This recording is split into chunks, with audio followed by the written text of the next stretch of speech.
안녕하세요. 저는 30대 후반의 여성 사연자입니다. 많은 고민 끝에 제 이야기를 전하기로 마음먹었는데 막상 이야기를 하려니 어디서부터 어떻게 시작을 해야 할지 어렵기만 하네요. 이제 곧 마흔을 바라보는 인생의 짧다면 짧은 이야기일 수도 있지만 저에게는 무척 길고 어려운 이야기이거든요. 어린 시절 저는 사업을 하시는 부모님 덕분에 유복한 환경에서 부족함 없이 자랐습니다. 그때는 참 행복했던 시절이었어요. 자식들을 위해 뭐든 해주시려던 다정하신 부모님과 말썽쟁이 남동생까지 저희 네 식구는 별 걱정 없이 화목한 가정이었습니다. 부모님의 사랑을 듬뿍 받으며 자랐던 저는 그런 부모님을 실망시켜드리지 않기 위해 열심히 공부하며 모범적인 학생이 되었어요. 사업을 하시는 부모님 덕분에 많은 것을 누리고 지냈지만 제가 누리는 것들을 위해 부모님이 얼마나 많은 노력을 하고 계시는지 잘 알고 있었거든요. 그래서 저는 부모님께 감사한 마음을 보답하기 위해서라도 더 열심히 공부를 했던 것 같습니다. 하지만 동생은 저와는 달랐어요. 막내라서 너무 오냐오냐 기른 탓인 건지 아니면 부족함 없는 환경에서 어려움을 몰라서 그러는지 나이를 먹도록 철이 들지 않았거든요. 어려서는 장난기 많은 성격이라 그저 별난 줄만 알았는데 사춘기가 지나서도 철들 생각이 없이 사고만 치고 다니더라고요. 중고등학교 시절에는 어쩌다 질 나쁜 아이들을 사귀었는지 자꾸 부모님의 기대와 어긋나는 행동을 하곤 했었죠. 그렇게 남동생은 모범생이었던 저와 달리 학교에 문제아로 자랐고 위험한 짓을 하며 부모님 속을 뒤집기도 여러 번이었습니다. 동생 때문에 힘들어하시는 부모님을 봐온 저는 그런 동생을 이해하지 못했고 한때는 그런 동생을 미워하고 원망하기도 했었어요. 하지만 그래도 하나뿐인 동생이니 어떻게 할 수도 없고 부모님과 저는 동생이 제발 철들기를 바랄 뿐이었죠. 그렇게 동생이 사고치고 다니던 와중에도 저는 희망하던 대학 입시에 성공하며 대학생이 되었습니다. 열심히 노력한 덕분에 바라던 바를 이루었던 저는 대학에 들어가서도 착실히 공부하겠다며 보람찬 대학 생활을 기대했어요. 그러면서 틈틈이 부모님을 도와드리기도 했었죠. 당시 저희 부모님께서는 파주에서 전기장판을 생산하는 공장을 운영하고 계셨는데 생산 공장은 늘 일손이 부족한 탓에 물량이 많아 바쁠 때면 부모님까지 야근을 하셔야 했거든요. 그래서 저는 고생하시는 부모님 걱정에 자주 일을 돕곤 했었어요. 하지만 철없는 제 동생은 한 번도 부모님을 도운 적이 없었어요. 동표야, 너 오늘 학교 끝나면 어디 가지 말고 공장으로 좀 가. 알았지? 아, 왜? 나 바쁜데. 네가 바쁘다고 나나 부모님보다 바빠? 또 무슨 사고 치고 다니느라 바쁘겠지. 그러지 말고 공장 가서 부모님 일손 좀 도와드려. 요즘 시즌이라 일손 부족하시다고 난리시잖아. 아이, 싫다니까. 그렇게 걱정되면 누나가 가서 도와드리든가. 누나 내일 시험 있어서 공부하느라 바빠서 그래. 그러니까 네가 누나 대신 좀 가서 도와드려. 응? 몰라. 나 바쁘니까 그렇게 걱정되면 누나가 가던가. 알아서 해. 늘 부모님을 도와드리던 저도 그날은 다음날 있을 시험 때문에 공장을 찾지 못했습니다. 그래서 대신 고3이면서도 공부할 일 없는 동생을 보내려 했지만 동생은 놀기 바쁘다며 제 말을 무시했어요. 결국 제가 일을 일찍 끝내고 도와드리러 가야겠다 생각했죠. 하지만 열심히 공부를 하다 보니 시간이 그렇게 지난 줄 모르고 어느새 밤이 되어버렸습니다. 그리고 그러던 중 경찰로부터 믿을 수 없는 전화를 받게 되었어요. 경찰은 저희 부모님 공장에 크게 사고가 났다며 제게 병원으로 가보라 했습니다. 전화를 받자마자 곧바로 병원으로 향한 저는 부모님이 무사하시기를 바랐지만 제가 다시 보게 된 것은 이미 차게 식은 부모님의 시신이었어요. 부모님과 직원 몇 분이 늦게까지 공장에서 일을 하시던 중에 공장에 불이 나며 다들 빠져나오지 못하고 그만 연기에 질식되어 공장 내에서 사망하시게 되었던 거죠. 제가 평소처럼 부모님을 도왔더라면 저도 부모님과 함께 변을 당했을 텐데 다행인지 불행인지 몰라도 부모님을 뒤로 했던 저만 목숨을 구한 셈이 되었네요. 덕분에 저는 부모님을 잃은 슬픔과 혼자 살아남은 죄책감을 함께 느껴야 했습니다. 하지만 저는 슬퍼할 여유도 없었어요. 불이 난 원인이 기계 과부하로 인한 합선이었다는 것이 밝혀지며 사고가 저희 부모님의 책임이 되어 그분들의 자식인 저희가 모든 책임을 져야 했거든요.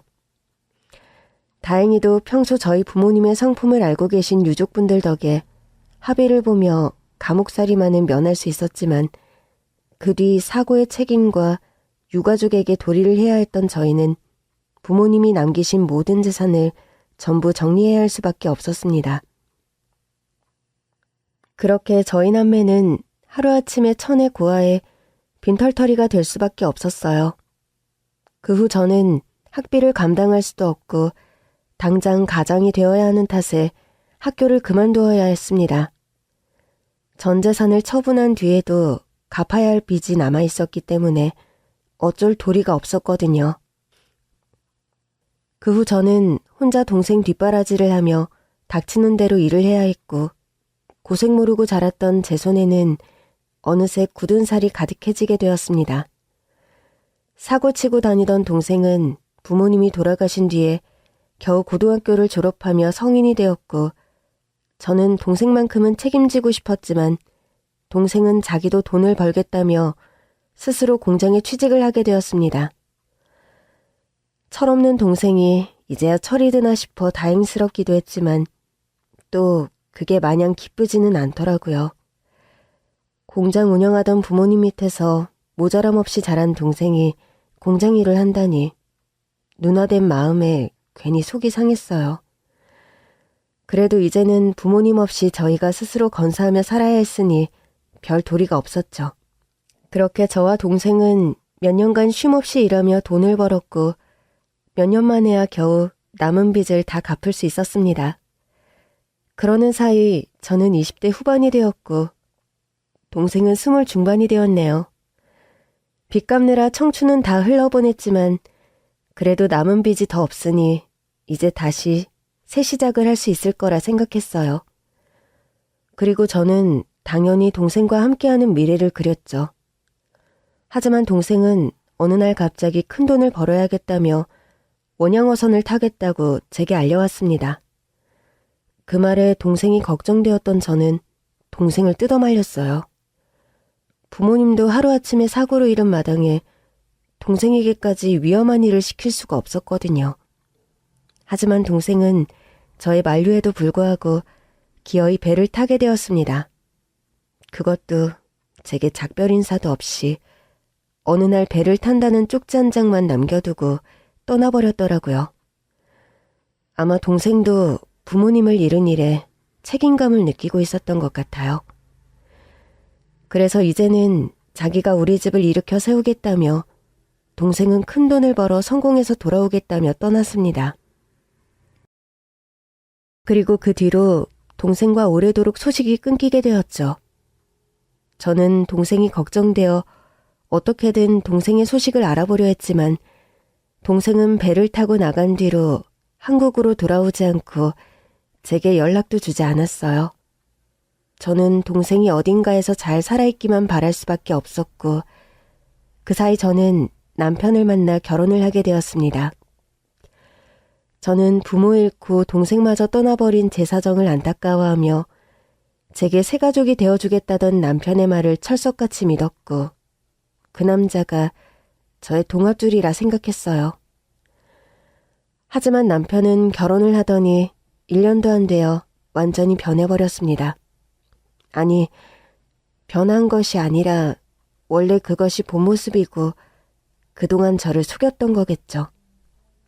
남편은 저를 호강시켜주겠다며 결혼하고는 일을 관두고 살림을 하라고 했었습니다.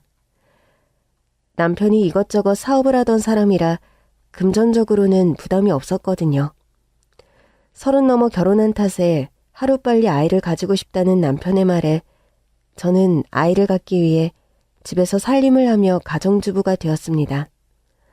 하지만 아이는 생각처럼 쉽게 찾아와 주지 않았고, 그러자 남편은 언젠가부터 집에 있는 저를 식충이 취급하기 시작했어요.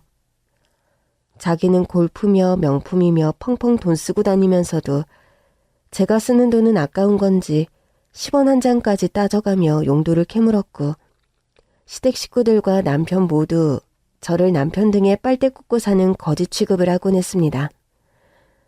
먼저 일 관두고 집에 있으라고 했던 게 누군데. 이제 와서 제가 놀고 먹는다 생각하는 거죠. 그게 서러워서 다시 취직을 하려고도 했지만 그때마다 남편은 아이를 핑계로 제 발목을 잡곤 했습니다.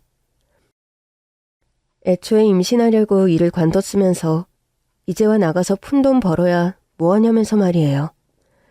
그러면서도 아이가 생기지 않는 이유는 저 때문이라며 뭐든 제 탓을 했었어요. 그렇게 남편이 저를 무시할수록 시어머니와 시댁 식구들까지 덩달아 저를 무시하곤 했습니다. 사실 시어머니는 처음부터 저를 마음에 들어하지 않아 하셨죠. 어쩌면 그건 당연한 일이었어요. 친정도 돈도 없는 저 같은 며느리를 어느 시댁에서 반기시겠어요? 제가 어린 시절 얼마나 곱게 자랐건, 얼마나 공부를 잘했건, 어떤 대학을 다녔건, 과거의 영광은 전혀 중요한 것이 아니었습니다. 결국 남은 건 일찍 친정부모 잃은 천의 고아에 대학 졸업장 받지 못한 고졸 신분일 뿐이었으니까요. 그런 처지를 저도 잘 알았기에 저는 시어머니가 저를 못마땅해 하시는 걸 당연하게 생각했어요. 내가 못난 걸 어떻게 하겠느냐며 그래도 결혼 반대를 하지 않으신 시어머니께 감사하다며 순종하는 마음으로 살아가려고 했었죠. 그래도 결혼 당시에는 남편이 저를 사랑한다고 믿었고 그런 남편이 끝까지 제 편이 되어줄 거라 생각했으니까요. 하지만 남편은 마치 씹던 껌이 단물이 빠져 뱉고 싶은 것처럼 저를 하찮게 여겼고 결국 저는 남편의 무시와 시댁의 괴롭힘에 점점 지쳐갈 수밖에 없었습니다. 그럴 때마다 저는 소식 끊긴 동생 생각이 간절했죠. 한때는 믿기도 했지만 그래도 결국 제 걱정해줄 가족은 동생 하나뿐이라는 생각이 들더라고요. 결혼을 하면 남편이 가족이 되어줄 줄 알았는데 그게 아니라는 걸 알았으니 더 핏줄이 끌렸던 것 같아요. 부모님까지 돌아가시고 피나는 식구는 동생 하나였던 탓에 이제는 제가 믿을 사람은 동생밖에 없다는 생각이 들더라고요. 하지만 그런 동생은 돈 벌겠다며 원양어선 타고 떠난 뒤로 수년째 감감무소식이었고 저는 동생을 기다릴 수밖에 없었습니다. 기댈 구석이라도 하나 있었더라면 이 고생을 견디고만 있지는 않았을 텐데 싶어 연락 없는 동생이 원망스럽기도 했지만 그러면서도 한편으로는 동생이 무사히 살아있을지 잘 지낼지 너무나 걱정스러웠어요. 그렇게 하나뿐인 동생 걱정에 잠 못 이루던 동안에도 저는 모진 시집살이를 버텨야 했습니다. 무관심한 남편에 나를 무시하는 시댁 식구들까지 저의 결혼 생활은 내내 괴롭고 불행하기만 했어요. 저를 못마땅해 하시는 시어머니는 틈만 나면 저를 불러 일을 시키기 바쁘셨고 그 옆에서 못된 시누이보다 못된 형님께서는 그런 시어머니를 더 부추겨 저를 괴롭게 하곤 했었죠. 그 덕에 시집가서 지금까지 시댁의 모든 굳은 일은 전부 제 차지였습니다. 전업주부인 건 형님이나 저나 마찬가지인데도 형님은 친정 있고 든든한 남편 있는 탓에 시댁에서 손에 물 한 방울을 묻히지 않았거든요. 동서, 아직 멀었어? 식구들 다 배고파하는 거 안 보여? 죄송해요, 형님. 이제 거의 다 했어요. 한 30분만 더 기다려 주시겠어요? 아니, 동서는 하루 종일 집에 있으면서 대체 뭐해? 동서 정말 이기적이다. 혼자 고생하며 돈 벌어오는 서방님 덕분에 일도 안 하고 집에서 탱자탱자 놀면서 살림도 안 하는 거야? 그럴 거면 얼른 애나 낳아 기르던가. 임신도 못해, 살림도 못해. 동서는 제대로 하는 게 뭐야? 애를 낳을 생각이 있기는 한 거야? 설마 지금 생활이 편해서 애 안 낳을 생각하는 건 아니지? 그리고 동서는 어머니한테 살림도 못 배웠어? 왜 이렇게 살림이 늘지를 못해? 아 참, 맞다. 동서는 부모님이 안 계시지. 내가 깜빡했네. 그래, 뭐 동서 사정이 안쓰러우니까 내가 이해해야지. 그래도 앞으로는 손도 좀 빠릿빠릿하게 잘 좀 해봐. 더 이상 식구들 실망시키지 말고. 매번 화내고 윽박 지르는 시어머니보다 가끔은 저런 식으로 사람 속을 살살 긁는 형님이 더 미웠습니다. 내 사정 뻔히 알면서 늘 모르는 척 일부러 사람 속을 후벼 파곤 했거든요. 돌아가신 부모님 얘기하는 것도 속이 상하는데 제가 임신을 하기 싫어서 안 하는 게 아니라는 걸 알면서도 제가 일부러 아이를 안 갖는 것처럼 말하는 건 참 못됐다 싶었습니다. 사실 저는 결혼하고 5년 넘게 아이가 생기지 않아 고민이 많았거든요. 병원에서는 스트레스를 받지 말아야 한다고 하시는데 결혼 생활 자체가 스트레스이니 아이가 생길 수가 없는 노릇이었죠. 거기다 형님은 제가 집에서 노는 것처럼 말했지만 사실 저는 결혼하고 한 번도 마음 편히 쉬어본 적이 없었어요. 오히려 직장 생활할 때가 나았다 싶을 정도로 결혼해서는 정말 바쁘게 살았거든요. 집에서는 사업하는 남편 내조한다며 하루 종일 바빴는데 거기다 시어머니와 형님이 자기들 일 있을 때마다 저를 불러 부려먹어대니 제가 쉴 틈이 있을 수가 없었습니다. 시어머니는 나이 들어 힘들다는 이유로 저를 불러다 대신 살림을 살게 하셨고 형님은 애 키우느라 바쁘다는 핑계로 자기 개인적인 심부름까지 저를 시키곤 했었어요. 남편은 이럴 줄 알고 시댁 옆으로 집을 얻었던 건지 하필이면 시댁이나 형님네나 다 한 동네에 있었던 탓에 저는 혼자서 새집 살림을 해야만 하는 형편이었습니다. 그래서 형님이 시키시면 장 봐오는 건 당연하고 세탁소 일이며 구두 수선이며 심지어는 커피 심부름까지 안 하는 일이 없었어요. 차라리 시어머니 모시는 거면 며느리로서 어쩔 수 없는 일이라 이해라도 할 텐데 같은 며느리인 형님마저 저를 부려먹지 못해 안달이시니 저는 몸도 마음도 힘들어져만 갔습니다. 그렇게 형님과 제 처지가 다른 걸 보면 저는 말이 좋아 며느리지 사실 그 집 몸종이나 다름없었어요. 동서, 어머니랑 나랑 지금 백화점인데 여기로 좀 와. 이거저거 사다 보니 짐이 좀 많더라고. 어머니랑 내가 손이 모자라서 같이 짐 좀 들어줄 사람이 필요해서 말이야. 지금 당장 올 수 있지? 그날도 저는 시어머니와 형님의 부름에 백화점으로 달려나가야 했어요. 늘 저를 시댁에서 일하는 하인처럼 생각하는 식구들은 늘 그런 식으로 별것 아닌 일에 저를 불러대곤 했습니다.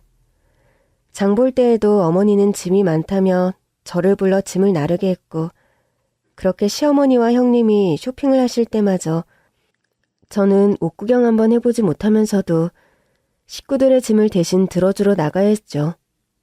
좋은 건 늘 자기들끼리 하면서 힘들고 귀찮은 것만 제게 시키는 게 시어머니와 형님이었습니다.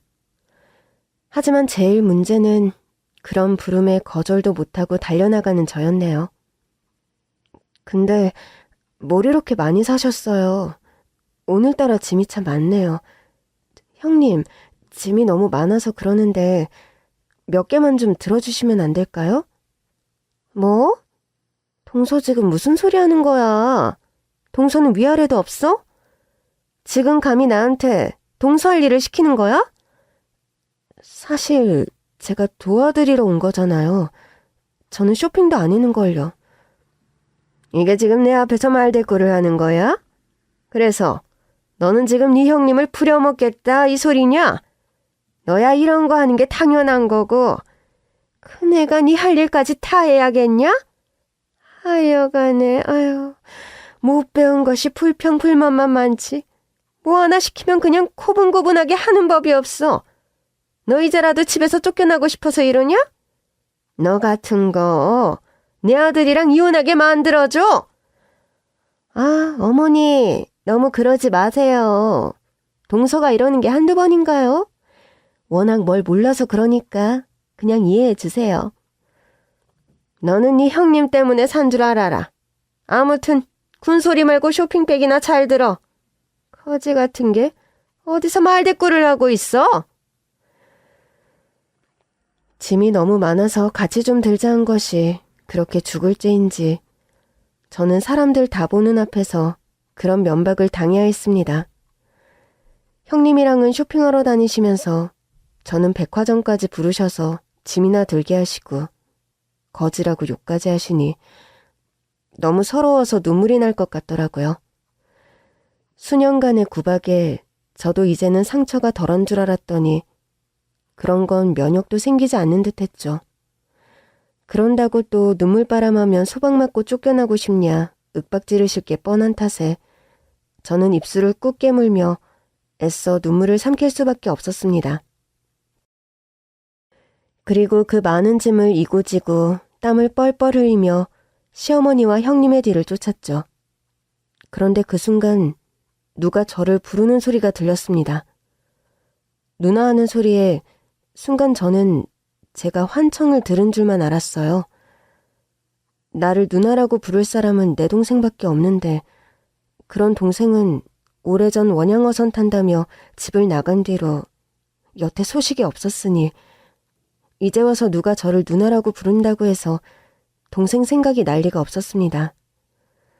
사실 속으로는 내심 철없던 동생이 여전히 철없이 혼자만 잘 살겠다고 나 같은 건 잊어버리고 살고 있는 건 아닌가 싶어 동생에게는 기대도 없었죠. 그런데 그런 제 앞에 나타난 것은 정말로 제 친동생이 맞더라고요. 동표야, 너 정말 동표 맞아? 그래, 나 맞아. 나 동표야, 누나. 동표야, 너 그동안 어디 있었어? 배 타러 나가서 여태 소식이 없더니 대체 어디 가서 뭘 하고 다닌 거야? 여기는 또 어떻게 있는 거고? 미안해, 누나. 나도 그동안 일이 많았어. 그래도 10년 만에 누나 찾으러 왔잖아.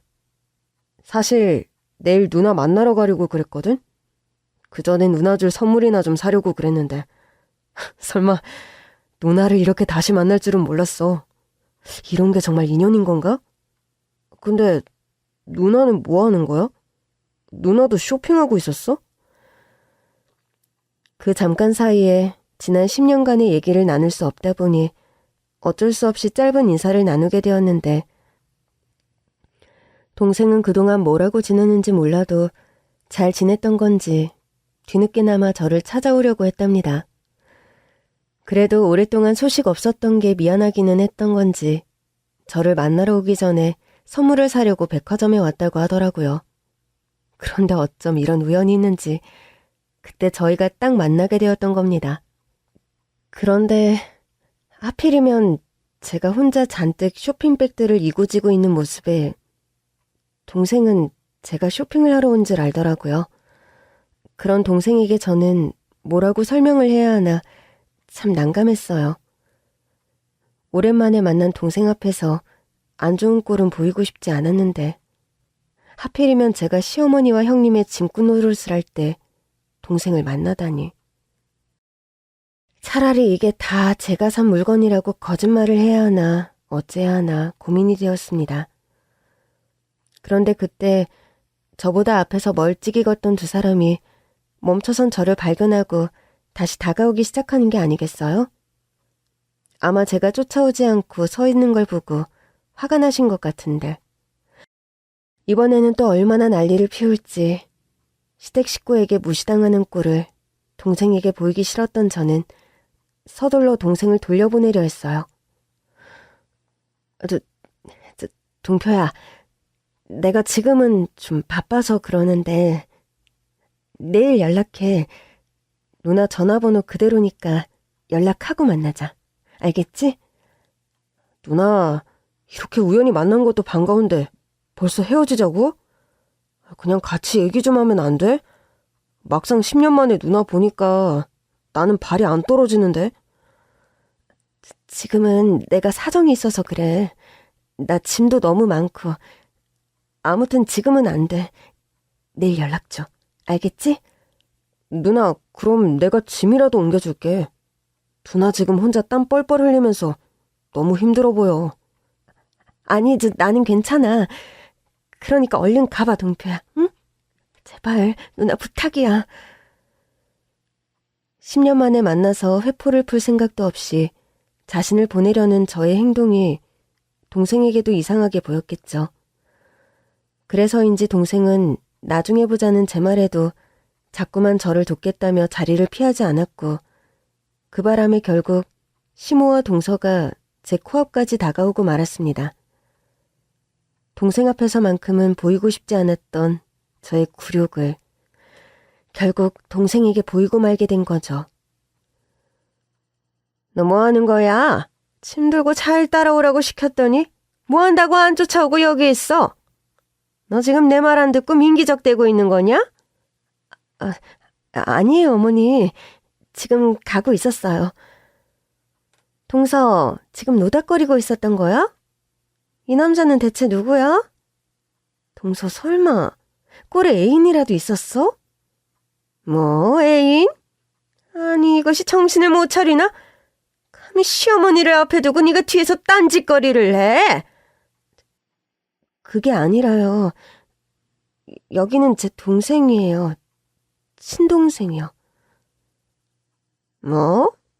동생? 너한테 동생이 있었어? 나는 동서한테 동생 있다는 소리 못 들었는데. 동서 설마 말도 안 되는 소리로 변명하려는 건 아니고? 아니에요. 정말이에요. 정말 제 친동생이에요. 그러고 보니 얘가 시집 오기 전에 지 부모는 다 죽고 동생 하나 살아있다고 했던 것 같기는 한데, 그 동생이 어디 멀리 가서 연 끊겼다 그러지 않았어? 설마 너 그동안 네 동생이랑 이렇게 만나고 다녔던 거냐? 돈도 한 푼 못 버는 것이 설마 내 아들 돈 친정에 빼돌린 건 아니지? 그저 오랜만에 만난 동생과 잠깐 인사를 나누었을 뿐이었는데, 그 잠깐의 광경을 목격한 시모와 형님은 제게 별소리를 다 했어요. 남자라는 이유로 뒤에서 바람을 피고 있는 거냐 하기에 동생이라 그랬더니 이제는 제가 그동안 동생을 몰래 만나고 있었던 건 아니냐며 제가 남편 돈을 뒤로 빼돌린 것처럼 의심을 하더라고요. 제가 뭐라고 제대로 설명을 하기도 전에 자기들 멋대로 오해하며 저를 몰아가는 걸 보니 한숨이 절로 나왔습니다. 이런 일이 생길까봐 동생을 빨리 보내려 했던 건데, 결국 제 동생도 제가 시댁 식구들에게 어떤 취급을 당하는지 알게 되었잖아요. 다들 진정하세요. 저 진짜 동생 맞습니다. 제가 오랫동안 소식이 없어서 오해를 하시나 본데 저희 친남매 맞습니다. 그러고 보니 사돈어른 만나는 것도 처음이네요. 처음 뵙겠습니다. 이동표라고 합니다. 이동표? 이동표. 뭐 이름 들어보니 남매가 맞긴 맞는 모양이네. 근데 얘 결혼할 때도 본 적 없는 사돈 총각이 갑자기 어쩐 일이지? 어디 멀리 가 있었다 그러더니 백화점 돌아다니는 거 보면 그것도 거짓말인가? 아니에요, 어머니. 저희 동생은 멀리 배 타러 나갔었고 저도 못 만난 지 오래예요. 들어보니까 얘가 저 만나러 오겠다고 그래서 그 전에 선물 사러 왔다더라고요. 너는 입 다물고 있어. 내가 언제 너한테 물어봤니? 사돈 총각, 자네는 입이 없나? 왜 누나가 대신 말하게 하지? 그러는 사돈어른도 제 앞에서 누나한테 야 너 하시는 거 예의 아니신 것 같은데요. 그리고 언제 봤다고 저한테 반말하십니까? 제가 나이는 어리지만 서로 사돈이고 오늘 처음 본 초면인데 초면에 존친 정도는 쓰시는 게 사돈 간의 예의 아닙니까? 어쭈, 얘가 지금 뭐라고 하는 거야? 뭐? 사돈? 예의? 야, 나이도 어린 게 어디서 어른 앞에서 따박따박 말대꾸야? 사돈은 무슨 사돈? 네 누나가 내 며느리인 것 가지고 이놈이 내 사돈이라는 거야? 그래서 사돈 대접해달라 이거냐? 어머니, 저희 동생은 아무것도 몰라요. 그러니까 그냥 저한테 말씀하세요. 집에 돌아가셔서 저랑 얘기하세요, 예? 동서도 가만히 있어. 어머니 말씀하시는데 어디 말을 얹어? 이거 이제 보니까 남매가 둘 다 쌍으로 싸가지가 없구나.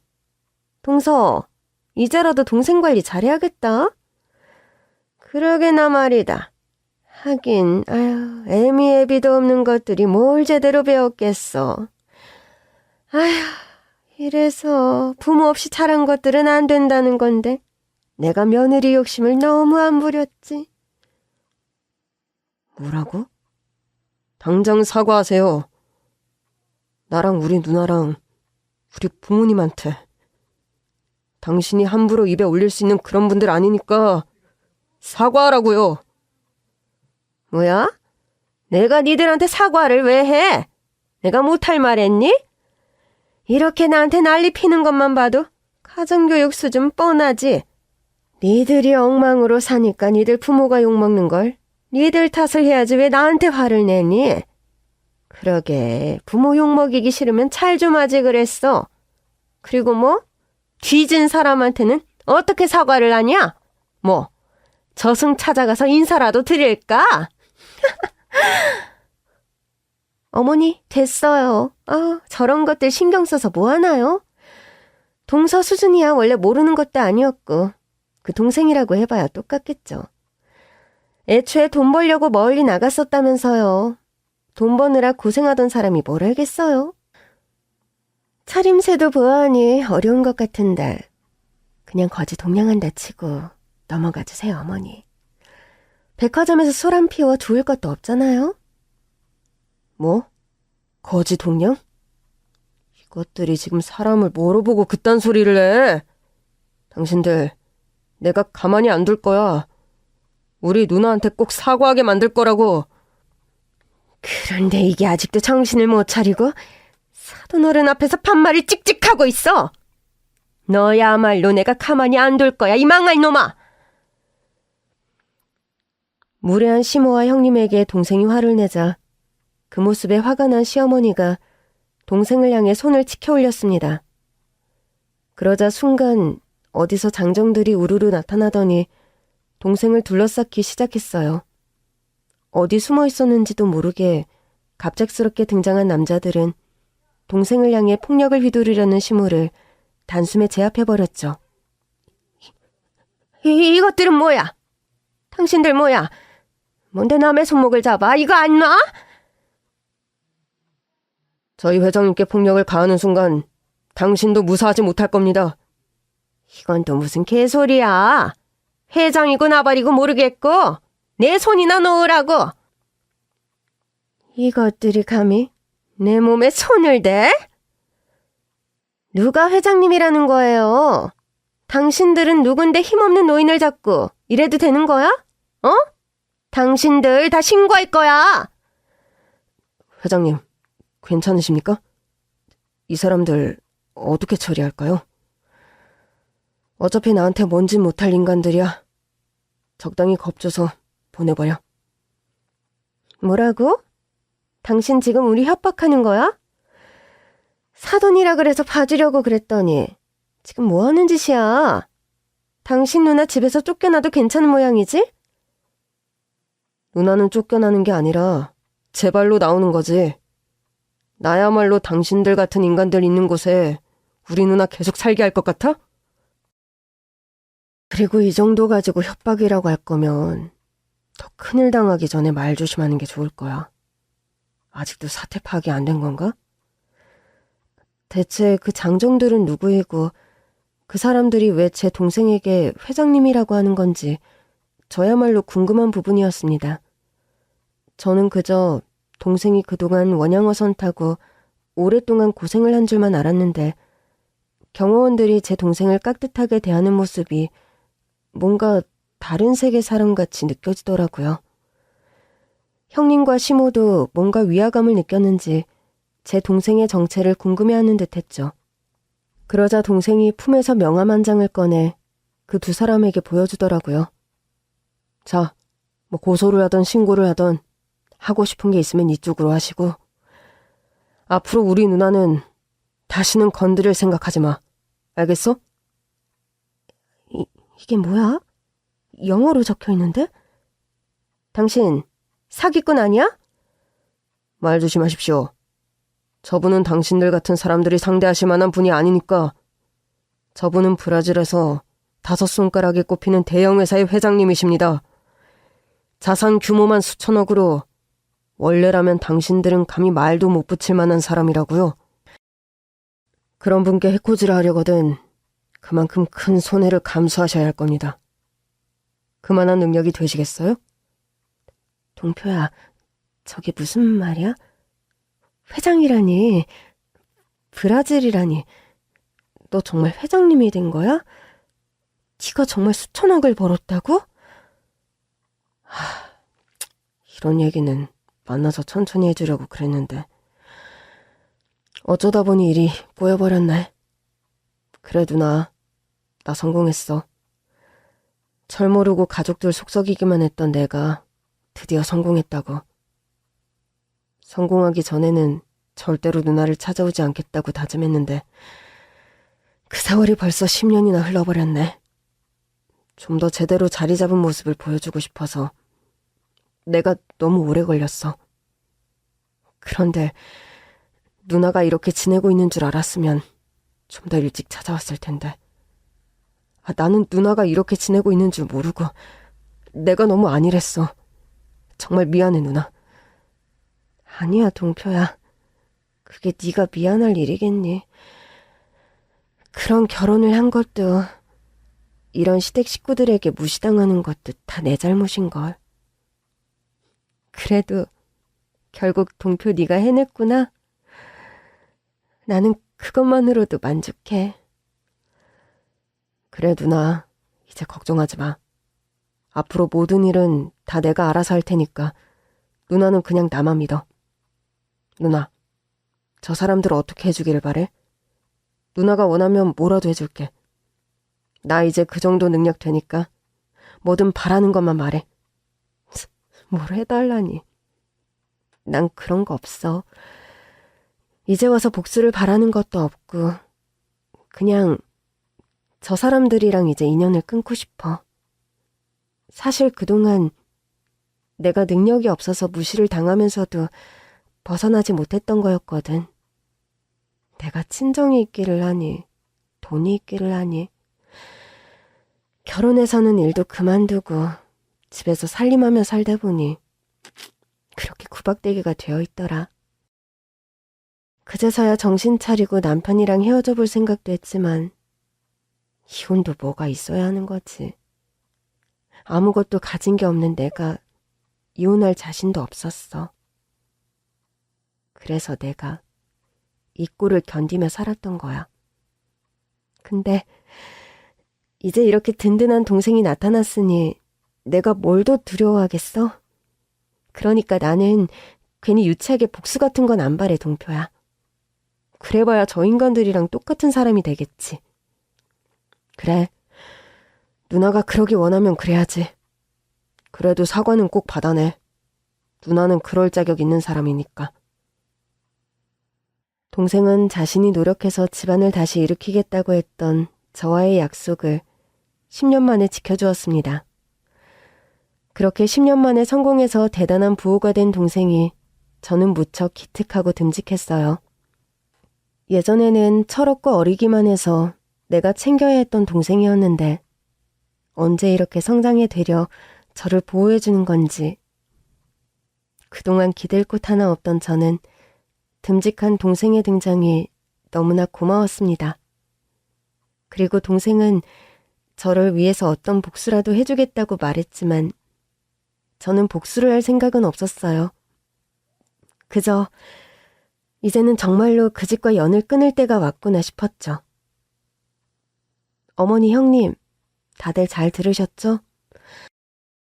제 동생이 엄청나게 성공을 했다 그러네요. 브라질에서 손꼽히는 수천억 부자라고 말이에요. 그럼 이제 저도 거지는 아닌 거죠? 그쵸? 아, 동희야. 그래, 정말 잘 됐구나. 세상에, 집 나갔다던 동생이 이렇게 성공해서 돌아올 줄 누가 알았겠니? 내가 조금 전에 사돈 총각한테 실수를 했던 것 같은데 그건 네가 잘 좀 설명을 해주렴. 내가 오해가 좀 있어서 그랬던 거지. 정말 사돈 총각을 나쁘게 대하려고 그런 건 아니거든. 그래, 동서. 우리 얘기 좀 잘해줘. 그럼 동서, 이제 잘난 동생 덕분에 떼부자 되는 거야? 동생이 뭐 좀 해준대? 하긴 하나뿐인 누나인데 뭐라도 해주겠지. 그럼 동서 앞으로 우리가 잘해줄게. 그래도 우리가 같이 지낸 세월이 있는데 앞으로 잘 지내면 되지 않겠어? 제가 뭐 알아요? 저는 형님이랑 잘 지낼 생각 없는데. 설마 이제 와서 저랑 잘 지내고 싶으신 거예요, 형님? 언제는 제가 뭣도 모르는 거지라고 무시하셨으면서? 동서는 또 뭘 말을 그렇게 섭섭하게 해. 우리 가족 아니야?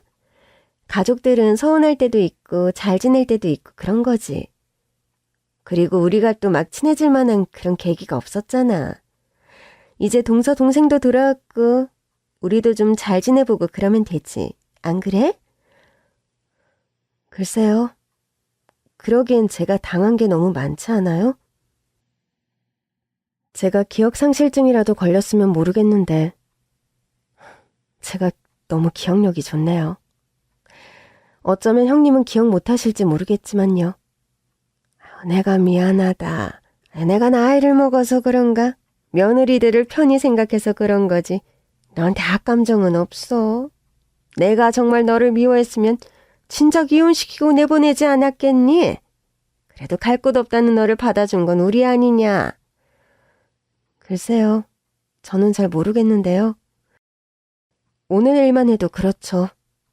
형님이나 어머님이 정말 저를 한 번이라도 가족으로 생각하셨으면 오늘 같은 일이 일어났을까요? 거지 같은 저는 쇼핑백이나 잘 들으라고 하셨잖아요. 보통은 부려먹을 때만 필요한 사람을 가족이라고 하지는 않죠. 그런데 이제는 입장이 좀 바뀌었네요. 수천억 자산가 입장에서는 당신들이 거지처럼 보이려나? 돈 얼마 있지도 않은 당신들도 그동안 나를 거지 취급하고 있었는데 이제는 내가 당신들 거지 취급해도 되겠죠? 그럼 한마디만 할게요. 나는 감히 거지 같은 당신들이랑 가족할 생각 없으니까 앞으로 내 눈에 띄지 말고 꺼져. 수년간 마음에만 담아둔 말을 하게 되니 어찌나 속이 후련한지 저는 마치 사막 한가운데서 얼음을 띄운 사이다를 마신 기분이었어요. 게다가 꺼지라는 제 말에 당황스러워하면서도 신세가 뒤바뀐 제 눈치를 보느라 아무 말 못하며 저를 보고 억지 웃음을 짓는 시모와 형님의 표정도 너무 우스웠네요. 약자 앞에서 강하고 강자 앞에서 약한 비겁한 인간들 그 자체였거든요. 그렇게 시모와 형님에게 한 방 날린 저는 그 자리에서 쇼핑백들을 집어던지며 남편에게 바로 전화를 때렸습니다. 그리고 그동안 속에만 담아두었던 말을 드디어 뱉었죠. 뭐야, 이 시간에 왜 전화질이야? 집에서 놀아서 뭘 모르나? 일하는 사람 생각 안 해? 생각 안 해. 아니? 앞으로 당신한테 전화할 일도 없으니까 마지막 전화해준 걸 고마운 줄이나 알아. 우리 이혼하자. 나 당신이랑 이혼할 거야. 쉽게 합의 이혼하면 좋겠지만 당신 같은 인간이 합의 이혼해줄 리 없을 것 같으니까 당신도 소송 준비해. 이혼 서류는 내 쪽에서 보낼 테니까 당신은 늦지 말고 재판 나올 생각이나 해. 뭐야, 당신 미쳤어? 뭐 잘못 먹었어? 이혼이라니? 당신 이혼이 무슨 말인지는 알고 하는 소리야? 갑자기 왜 안 하던 짓을 하고 그래? 그래, 당신 좋을 대로 생각해. 근데 나는 지금 어느 때보다 맨정신이고 언제보다 멀쩡해. 내가 당신이랑 얼마나 이혼하고 싶었는지 알아? 그동안은 내가 못나서 너 같은 놈 만난 것도 내 업보라 생각하고 버티고 살았는데 이제는 그럴 필요가 없어졌거든. 그러니까 우리 하루라도 빨리 연 끊자. 아, 혹시나 나 엿먹이려고 재판에 안 나오거나 딴짓거리하면 내 동생이 당신 가만히 안 둘 거야. 내 말이 무슨 말인지는 당신 엄마 통해서 듣고. 아무튼 나는 할 말 다 했으니까 법원에서 보자, 이 쓰레기 같은 놈아. 너랑 헤어질 수 있어서 속이 다 후련하다. 그 후 저는 동생의 경호원들과 함께 시댁으로 가 짐을 챙겨 나왔고 동생의 도움으로 이혼 전문 변호사를 선임해 이혼 소송을 진행하게 되었습니다. 저 혼자 하기에는 비용도 용기도 나지 않아 늘 마음속으로만 삭히고 상상만 하던 일이 동생의 도움을 받으니 속전속결로 진행되기 시작하더라고요. 사실 저는 변호사 사무실 방문이 처음이 아니었습니다. 전에 한번 남편과 크게 싸우고 정말 이혼 생각이 간절해서 변호사를 찾아간 적이 있었는데 그때 제가 변호사 비용을 댈 형편이 아닌 걸 알고는 그 변호사가 저를 도와주지를 않으시더라고요. 제가 시댁에서 무시당하는 것 가지고는 이혼 사유가 안 된다나 뭐라나 하면서 그냥 참고 살라고 하는 겁니다. 아니면 소송 비용을 들고 오라는데 몇백이나 하는 그 돈이 저한테는 귀했거든요. 그래서 우물쭈물 말 못하고 있으니 바쁘다며 다른 변호사 알아보라고 쫓겨나듯 변호사 사무실을 나왔어야 했는데 이번에는 달라도 너무 달랐네요. 무조건 시댁 식구들과 남편에게 이혼의 책임이 있다며 온갖 법을 동원해서 제게 유리한 이혼으로 도와주신다고 하시더라고요. 변호사님의 능력도 좋으시겠지만 그런 능력 좋은 변호사를 구한 것도 전부 저희 동생 덕분이었어요. 그렇게 저는 동생 덕분에 남편과 무사히 이혼을 할 수 있었습니다. 제 예상대로 남편 놈이 순순히 합의 이혼을 해주지 않겠다고 해서 소송으로 가야 했지만 그래서 오히려 저는 남편에게 본때를 보여줄 수 있었어요. 남편은 자기가 바람을 피기를 했냐, 나를 때리기를 했냐 하면서 자기한테는 아무 잘못이 없다 그랬지만 알고 보니 남편의 무시와 시댁 식구들의 괄시도 이혼의 책임이 되더라고요. 덕분에 저는 시모와 남편 모두에게서 위자료를 받아낼 수 있었고 남편과 살면서 그 집에서 고생한 만큼 재산 분할까지 받아낼 수 있었습니다. 저는 남편이 늘 돈 없다고 하기에 재산 없다는 얘기를 철석같이 믿고 있었는데 알고 보니 그동안 저 몰래 불린 재산이 꽤 되더라고요. 불경기라며 문 닫아야겠다던 업장들도 사실은 더 늘어나고 있었고 저 몰래 세받은 오피스텔도 있더라고요. 그렇게 남편이 재산을 불릴 동안 저는 옷 한 벌 못 사입고 거지 취급당하며 고생만 했는데 말이죠. 그게 억울해서라도 제가 남편의 재산을 분할받은 게 참 다행이었어요. 그 와중에 남편은 저에게 재산 분할을 해주기 싫어서 시모와 자기 형 앞으로 자기 재산들을 돌려두었는데 변호사님들이 그걸 전부 찾아내 주셨어요. 그 재산의 실질적인 주인이 제 남편이라는 것을 소명하고 남편이 은닉한 재산들을 파악한 덕에 제가 빈손으로 이혼하지 않을 수 있었네요. 예전이었으면 그 돈을 받고 정말 믿을 수 없이 기뻤을 거예요.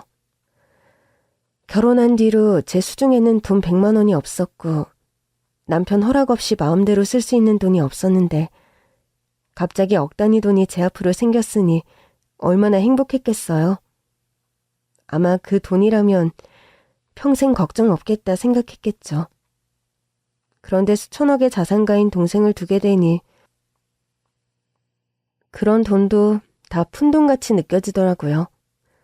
그래서 저는 재산분할 받은 그 돈을 기부하기로 했습니다. 사실 제가 악착같이 재산분할 받으려고 했던 건 돈 때문이 아니었거든요.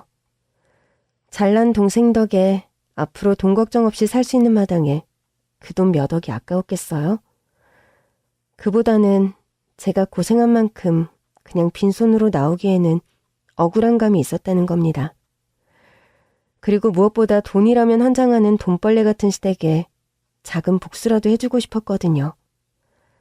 남편도 같이 사는 동안 나한테는 10원 쓰기 아까워하던 사람이니 제가 이혼하는 마당에 자기 재산의 절반을 떼어가면 아마 돌아버리겠죠? 아마 평생 그 돈이 아까워서 화병이라도 나겠다 싶더라고요. 그래서 대단한 변호사님들 쓰며 끈질기게 이혼 소송을 해서 악착같이 재산 분할을 받아냈지만 남편 놈이 번 돈을 제가 쓰고 싶은 생각은 없었습니다. 그래서 저는 그 돈을 고아원에 기부하기로 했어요. 아마 제가 자기에게 뜯어간 돈을 쓰지도 않고 기부했다는 걸 알면 남편은 2배로 아까워할지도 모르겠네요. 그럼 제 복수도 2배가 되는 셈이겠죠? 아무튼 저는 그렇게 남편과 무사히 이혼을 했고 지긋지긋했던 시댁으로부터 벗어날 수 있었습니다. 그리고 그 후 저는 같이 가자는 동생을 따라서 함께 브라질로 왔고 저는 브라질에서 국빈 대우를 받으며 남부럽지 않은 호화 생활을 누리고 있네요. 시댁 식구들 짐 들어주며 몸쪽 노릇하던 제가 이제는 비서에 도우미까지 쓰며 집에서 손 하나 까딱하지 않아도 되었으니까요. 처음에는 해외여행 한번 못 가봤던 제가 지구 반대편 낯선 곳에 가서 잘 지낼 수 있을까 걱정도 되고 이제 와서 괜히 동생에게 짐이 되는 건 아닌가 싶기도 했지만 지난 10년간 내내 저를 위해 살았다는 동생 말에 저도 동생의 호의를 고맙게 받기로 했습니다. 그리고 앞으론 동생 덕 보며 살기로 했죠.